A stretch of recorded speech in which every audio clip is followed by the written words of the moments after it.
السلام علیکم ورحمۃ اللہ وبرکاتہ۔ محرم الحرام کا مہینہ داخل ہو چکا ہے۔ حدیث شریف میں اس کی فضیلت کثرت کے ساتھ وارد ہوئی ہے۔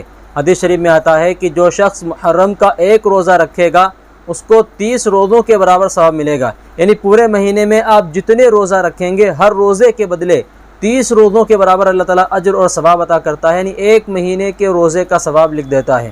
اسی طرح یوم عاشورہ کی بہت سی فضیلتیں آئی ہیں۔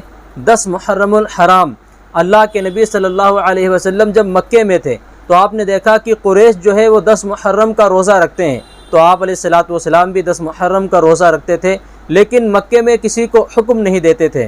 جب آپ ہجرت کر کے مدینہ طیبہ تشریف لائے ہیں تو وہاں دیکھا کہ وہاں کے یہود جو ہے وہ 10 محرم کو روزہ رکھتے ہیں، تو آپ علیہ السلام نے ان سے دریافت کیا کہ تم 10 محرم کا روزہ کیوں رکھتے ہو؟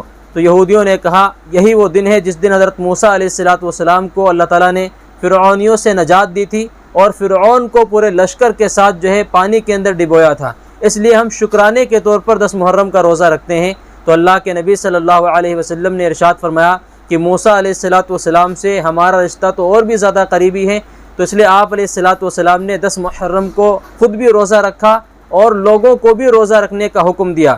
روایات میں آتا ہے کہ جب رمضان کے روزے فرض نہیں ہوئے تھے تو 10 محرم الحرام کا ہی روزہ فرض تھا، چونکہ آپ علیہ السلام نے بڑی تاکید کے ساتھ 10 محرم کو روزہ رکھنے کا صحابہ کرام کو حکم دیا۔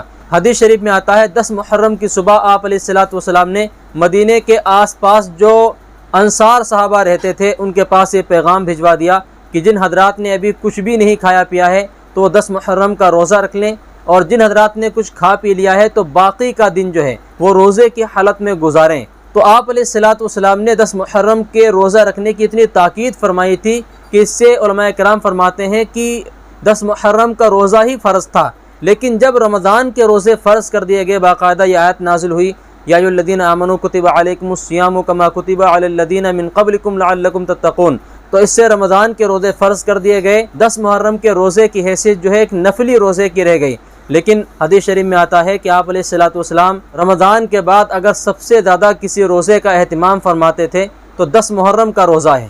یہ روزہ رکھنا کیسے ہے؟ دیکھیے ویسے تو کوشش کریں کہ پورے مہینے آپ روزہ رکھ لیں، چونکہ ہر روزے کا ثواب ایک مہینے کے روزوں کے برابر ہے اگر محرم میں روزہ رکھیں گے۔ اگر کوئی پورے محرم میں روزہ نہیں رکھ سکتا تو کم سے کم 10 تاریخ کا روزہ رکھ لے۔ علماء کرام فرماتے ہیں کہ یہود کے ساتھ مشابہت نہ ہو، اس لیے آپ علیہ السلام نے 10 کے ساتھ 9 کو شامل کیا یا 10 کے ساتھ 11 کو شامل کر لیا، یعنی 2 روزے رکھے، 9-10 کا یا 10-11 کا۔